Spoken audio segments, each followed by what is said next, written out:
The Kraken with a crazy 3-goal comeback in Florida. Let's talk about it. You are Locked On Kraken, your daily podcast on the Seattle Kraken, part of the Locked On Podcast Network, your team every day. Hello, I'm Zaiem Beg, and I'm with David Jones' Locker Room, where we cover the Seattle Torrent and the Seattle Kraken, and welcome to Locked On Kraken. Today, we're going to talk about why the Kraken's ownership structure is important to you as a Kraken fan.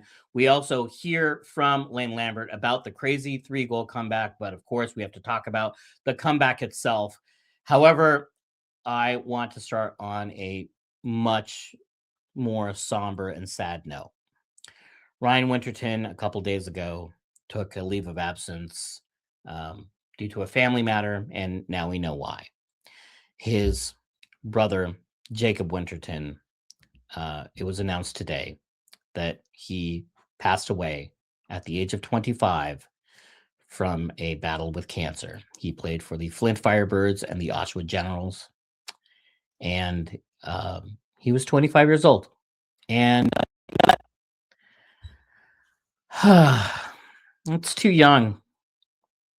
25. I was trying to think like where I was in my life at 25, and I had my first apartment, and like nothing matched, and I just was trying to cobble together whatever furniture I could find, and I was trying to figure out like who I was and what I wanted to do, and what I wanted to be, and I had plans, just future plans and dreams, and a whole future that felt like I had all the time in the world, because you're supposed to have all the time in the world because you're only 25 years old. And it shouldn't be the end of your life, I remember when I moved to Seattle, I had about $60 to my name. And I didn't have anyone. And I found a house. Somebody had been willing to rent a house, or a room in a house. It's this tiny, tiny room for $300 a month. And he was willing to do so on credit. So if I got a job, then I could pay him back over time. And in that house, I had a roommate, and she and I got to be good friends. And we were both just dirt poor. We didn't have any money. I couldn't afford to eat. I remember going 3 or 4 days without any food. And somehow we made it. Somehow we made it together, and we relied on each other, and we got through it. And we stayed in touch, and we remained good friends. And a couple years ago, it was right after an Islanders game. The Kraken had just beaten the Islanders in a shootout. Tomas Tatar with the only goal in the shootout. It was a 2-1 win. And I found out she had died. She suddenly had died. Also far too young. And the thing that I thought at that time, and it's what's happened when I've lost other friends or family members, is that I thought I had more time. And I think the lesson that I keep learning is you don't necessarily have more time, and you don't know how much time you have with somebody. So the time you do have, cherish it and live in the moment and appreciate it. And next time you're hugging a loved one, just take a moment and say, you know what? Maybe this won't always be available to me forever. So live in the moment and appreciate what you have, because you just never know. You just never know. So let's talk some hockey. Kraken with a 3-goal comeback in Florida. This was a weird setup. The Kraken were playing a really injured Florida team. They had 9 skaters injured, and then a 10th has been suspended. The Kraken played Florida on March 15th and beat them 6-2. But that was the last time the Kraken won. But this was a get-right game. It's just old, injured Florida. You're no problem here. Well, it turns out it was a big problem. So First two periods, not a whole lot happened. Florida did have a goal on an odd man rush, but it was the third period that everything just went crazy. Florida goes up 4-1. Shane Wright has like an own goal. He had a turnover that led to a previous goal, and then Shane Wright, like he's doing the right thing, right? He wants to get to the front of the net. He wants to, make sure that he clears traffic, and it just goes off of Shane Wright, and he's like looking up, and it's like, what are we doing here? It's like really, I felt really, really bad for him in that moment. But then the Kraken, they turned it on. They turned it around. Matty Beniers with just a real sicko of a goal. I mean, he gets net front, and then he's tripped by Panthers goalie Sergei Bobrovsky, but he's able to maintain enough control of the puck that he just as he's falling, he still shoots it high and gets it into the net. It was a really, really impressive play. I think I just saw that D were pretty up, and I just had some room to get across the net. But Bobrovsky plays pretty aggressive. Earlier, I think in the first, Katz made a nice play to me on coming down, and he was way out. So, I kind of knew if I could get to the weak side of the ice, I might be able to just tuck it in there. Incidentally, there was a penalty called on that play on Florida, so it was a delayed penalty, and then the Kraken scored, so there was no power play necessary. Then one of the things Lane Lambert has talked about is turning defense into offense, and this was really the thing that the Kraken started like really going with. Jordan Eberle steals the puck and ends up turning the defense into offense. It's, he's not the fastest player, but he plays fast, and he just gets the puck, and then, everyone's behind him, and all of a sudden the Kraken are within one. And now you're like, could they really do this? Like offensively challenge the Seattle Kraken? Well, Bobby McMahon, just 21 seconds after the Eberle goal, he does the same thing. He steals the puck. And while I said Jordan Eberle may not be the fastest player in the NHL, Bobby McMahon is a lot closer to that. If he is not the fastest, he is certainly one of the fastest. Steals the puck, goes down the ice. Let's take a look at it again. Right. The Panthers, they think they have it, and then it's just one little mistake, and all of a sudden now it's going the other way, and McMahon is too fast for anyone to catch up to, and all of a sudden now the puck in the back of the net for the Kraken. John Forsman with a great call. Force overtime. Overtime was eventful, but no one ended up scoring, and then they go to a shootout where the Kraken, I think they're like 9-17 lifetime in a shootout, which is not great. It is, they are 9-17. The only year where they had a winning record in the shootout was their inaugural year when they went 3-1. So shootouts, super random. I don't know. I can't explain it.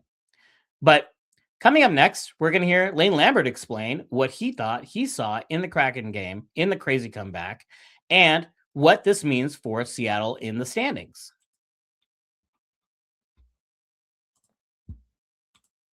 Spring is a natural reset point, and if there's one thing that can quietly cost businesses money, it's messy communication. Missed calls, scattered texts, no clear thread of who said what, and that's why today's episode is brought to you by Quo, spelled Q-U-O, the smarter way to run your business communications. Quo is the #1 rated business phone systems on G2 with over 3,000 reviews, trusted more than 90,000 businesses. It lets your entire team share one business number so you never miss a call, text, or opportunity. The part I love is that everything lives in one clean thread with calls, texts, and voicemails. It just makes your business feel more organized and responsive. So make this season no opportunity and no customer slips away. Try Quo free and get 20% off your first 6 months at quo.com/LockedOnNHL. That's QUO.com/LockedOnNHL. Quo, no missed calls, no missed customers. What if sports were traded like markets? Now you can put your sports IQ to work in real time with Robinhood prediction markets. It's not you against the house. It's you participating in a live market.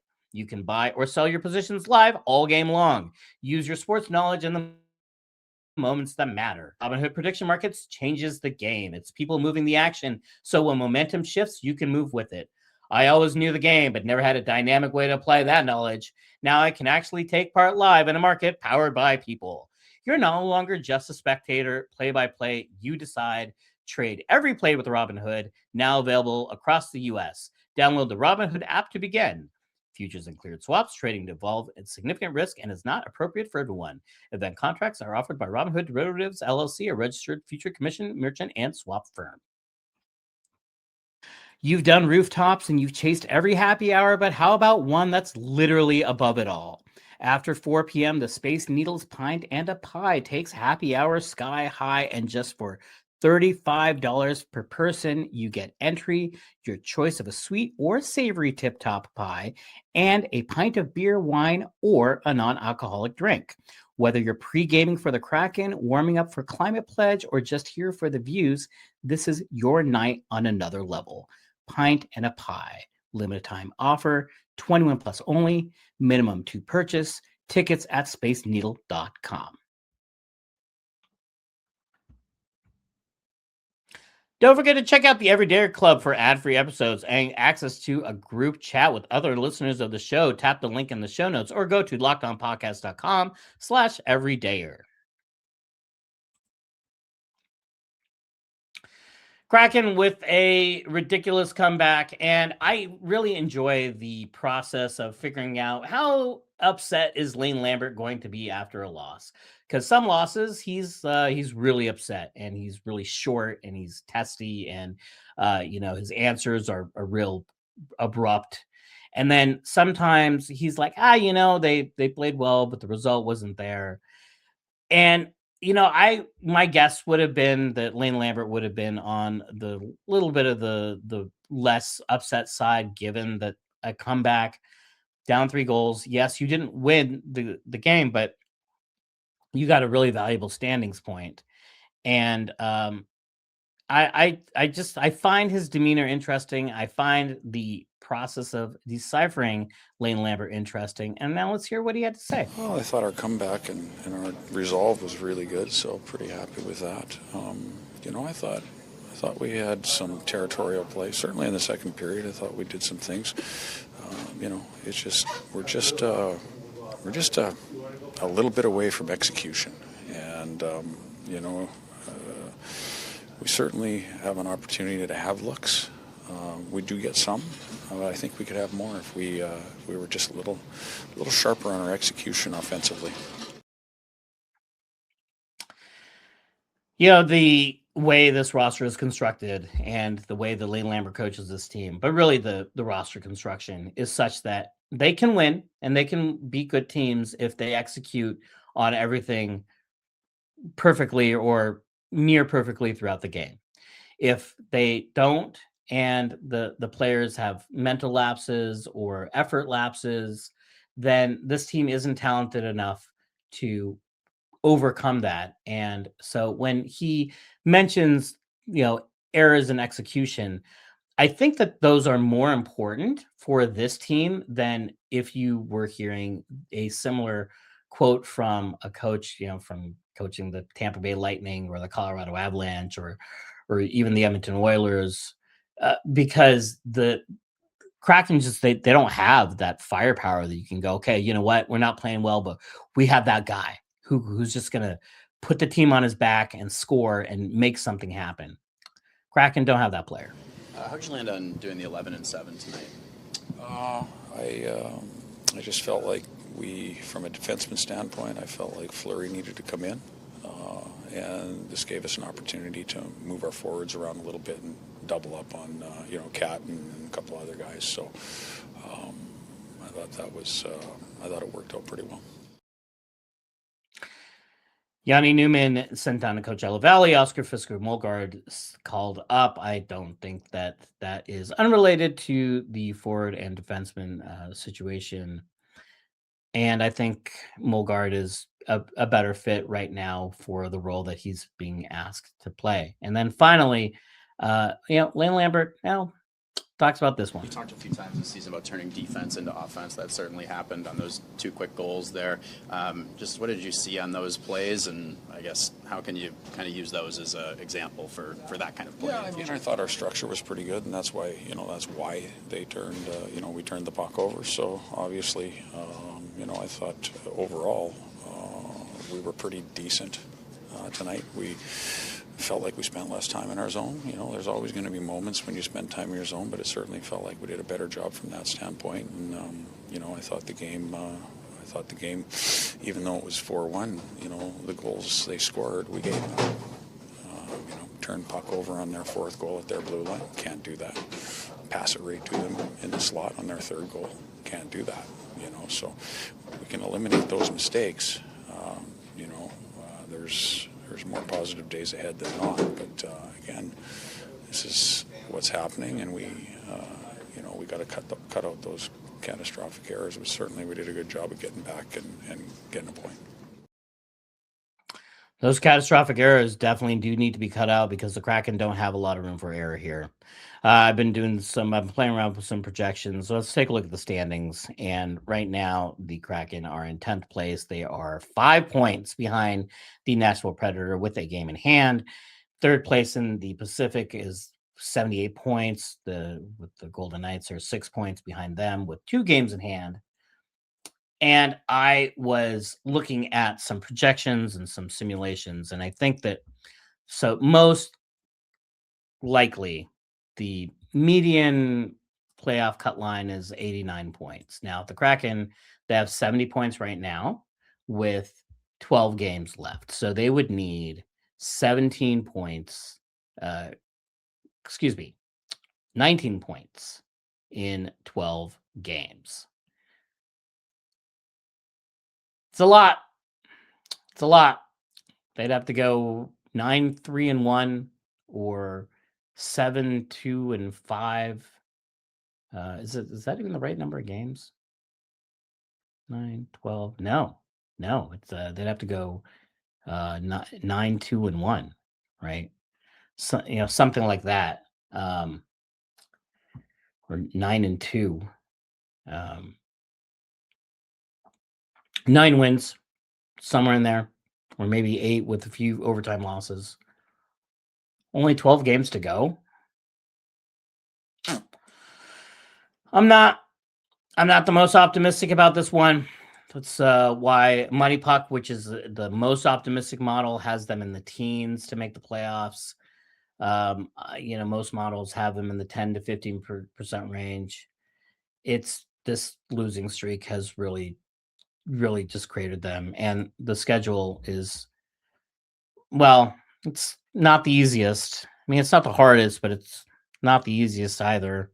Tampa Bay and Buffalo coming up. I mean, Edmonton is not playing well, but the Kraken always have problems with Edmonton. And then, all right, Utah and Chicago, sure. Winnipeg, sure. But then, you got 2 games against the Golden Knights. You got Minnesota, you got Colorado. And maybe Colorado doesn't have anything to play for on that last day, but it's not like the Kraken are beating the bad teams either. I mean, this should have been an easy win over a really, really shorthanded Florida team, and they couldn't do it. They needed a crazy miracle comeback just to come back down 3 goals. One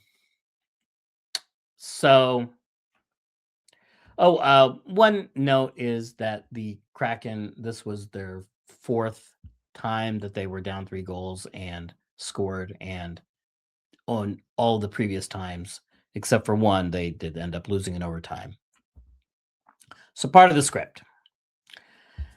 Well, coming up, we're going to talk about an important transaction by the Kraken ownership and what this means for you as a Kraken fan.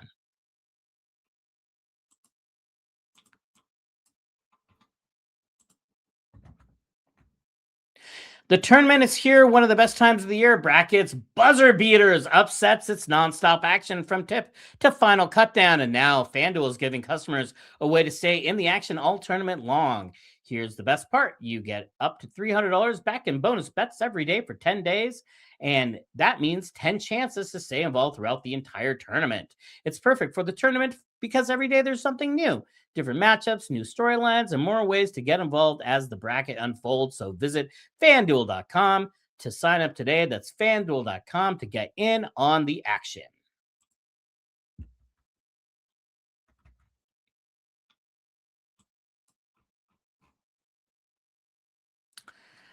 All right. Let's take a step back from the on-ice stuff because I think that something happened that is one of the more important stories in Kraken franchise history and is a little bit going under the radar. So the Kraken ownership group formally announced the creation of the One Roof Sports and Entertainment, or ORSE, I guess is how that gets abbreviated. So horse without the H. There was probably a joke somewhere there about like, I took a dead horse and I beat the H out of it. I'm workshopping. And, umbrella corporate umbrella company isn't exactly like the sexiest stuff there. I don't think they're going to turn that into a book deal, but it does change the picture for this franchise in I think a pretty fundamental way. And I'm going to tell you why you as a Kraken fan should care about this. So, all right, let's talk about what is ORSE, One Roof Sports Entertainment. It's a parent company. So Samantha Holloway, who's the majority owner of the Kraken. She's the daughter of original principal owner David Bonderman. She and CEO Todd Lewicki have taken all of the pieces, the ownership group they've been building, and they put them under one roof. So those pieces being the Kraken, the Torrent, the Storm, the Coachella Valley Firebirds, Kraken Community Iceplex, a new Iceplex coming into Kirkland in 2027. Climate Pledge Arena, the redevelopment of Memorial Stadium at Seattle Center.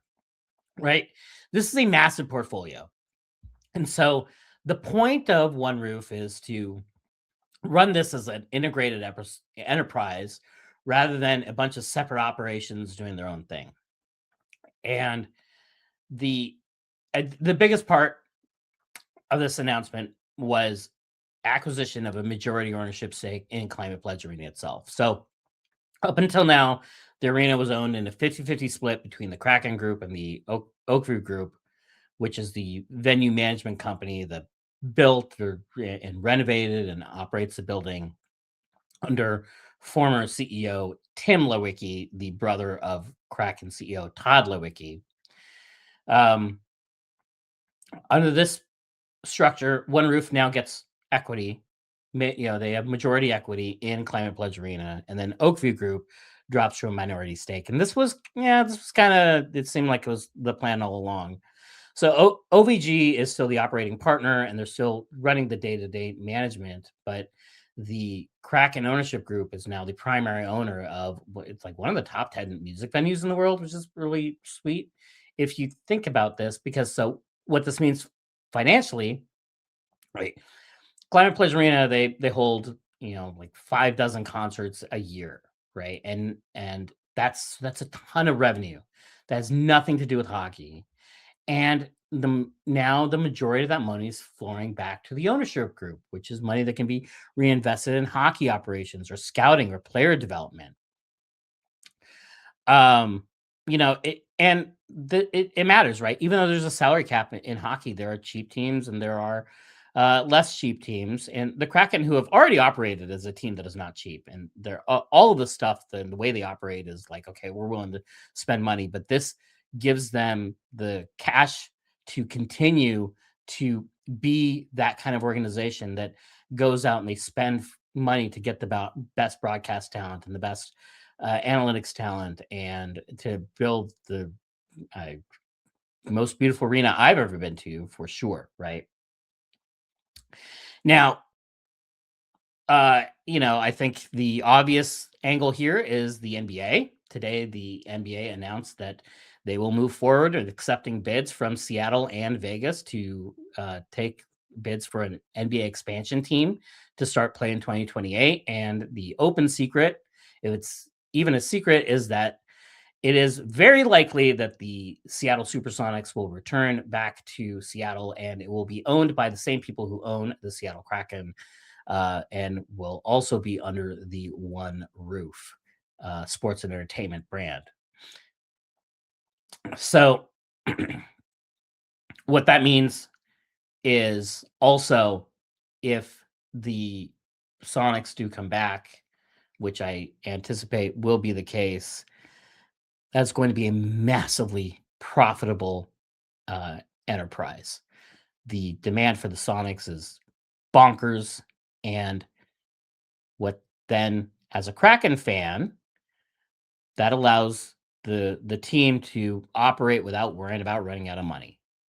So one other thing is that the One Roof Foundation, which is the philanthropic arm of the Kraken and the arena, they've donated millions of dollars. Like they had like a 10-year, $10 million partnership, with youth care, focusing on ending youth homelessness in King County. They've funded like ball hockey courts. They're spending $150 million to redevelop the Memorial Stadium at Seattle Center. And they are an organization that it's pretty clear that they're becoming or have become part of the civic infrastructure, of the city. And it's neat, right? So it's not just a rebrand, right? This is a Kraken ownership group that is completing the architecture of what they've been building since even before the Kraken started playing in 2021. And so they built this financial fortress through ownership of the arena. And this gives them a really good competitive advantage. It gives them a path to the NBA that no one else in the city can compete with, right? No one's building an arena in Soto. And they also have now genuine community roots. And I think the message to you as the Kraken fan is this: that the people who are running this franchise, they're here, they're playing the long game, and they're committed to this community. And the structure that they built around this team gives them more resources, more stability, and more permanence in this city. And given that we are talking about how the Sonics moved, that permanence has extra meaning in this city. Now, all we need to do is have this team win some hockey games, but we'll have to save that for another day. That does it for today's episode. Thank you for tuning in to Locked On Kraken. We will be back tomorrow to talk more Kraken, and will they get off the schneid as they play against Buffalo?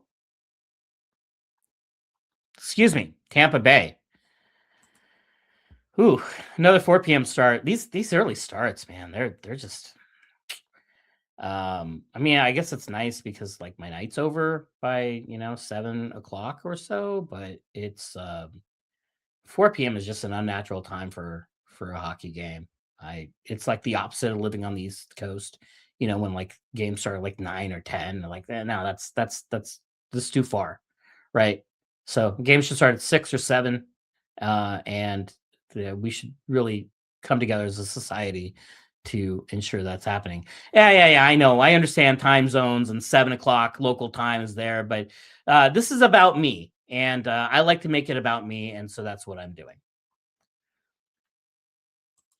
But we will be back tomorrow, I promise. And make sure you subscribe and follow Locked On Podcast so you get all the latest episodes. You can also find me at Davy Jones LR on all social media platforms or at DavyJonesLockerRoom.com, where we do print coverage of the Seattle Torrent and the Seattle Kraken. If you never miss an episode, the Everydayer Club is built for you. Get Locked On Kraken ad-free, plus members-only Discord access and more.